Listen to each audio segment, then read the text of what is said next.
একটি মেয়েকে পটাবার জন্য আমি বিতর্ক করেছিলাম।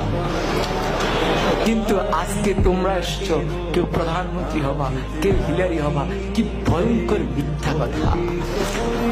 কারণ আমি একটি মেয়েকে শুধু পটাতে চেয়েছিলাম। কি দিয়ে?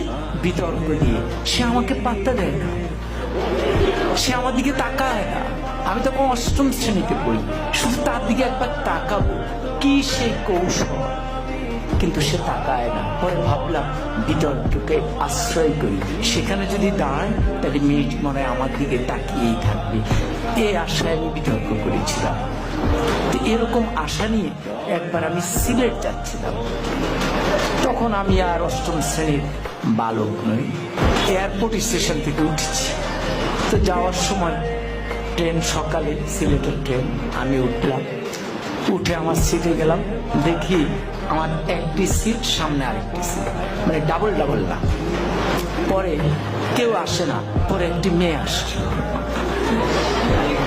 এবং মেয়েটি সামনে বসার পর আমি একটু সতেজ হয়ে গেলাম। পুরুষের মন তো।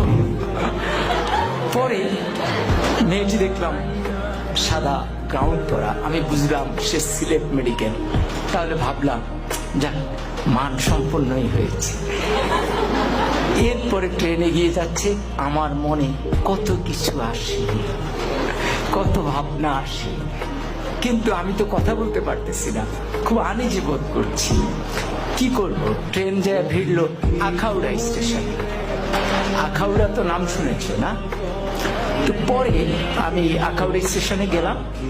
যাওয়ার পর হঠাৎ আমি তো মেয়েটার দিকে তাকানোর চেষ্টাই করি, কিন্তু মেয়েটা করে কিনা আমি ঠিক বুঝি না। তো হঠাৎ করে একজন আসলেন, এসে বললেন, ভাই লাগবে? বললাম না, আমার তো খেয়াল ওই মেয়েটির দিকে। এরপরে উনি একটু দূরে গিয়ে দাঁড়ালেন। এবার আরেকজন আসলেন, উনি এসে বললেন, লাগবে? আমি বললাম না। এবার উনিও গিয়ে দাঁড়ালেন, কেউ যাচ্ছেন না।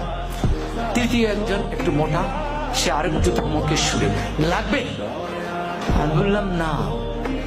এরপরে চতুর্থ জন আসলেন, উনি এসে বললেন, ভাই লাগবে তো? আমি বললাম না না। এখন এই যতবার লাগবে বলে মেয়েটি ততবার পলকে পলকে আমার দিকে তাকায়। এখন আমি ঠিক বুঝতেছি না কি লাগবে, কি বলে। পরে আমি একটু উত্তেজিত হয়ে চারজনকে ডাকলাম, কি সমস্যা, কি লাগবে? আপনারা চারজনই আমাকে ঘিরে দাঁড়িয়েছেন আমার জানালার সামনে। তখন বলবো তো বলেন। বললো, ভাই আমরা হিরোইন বিক্রি করি, আপনাকে দেখে মনে হয় দারুণ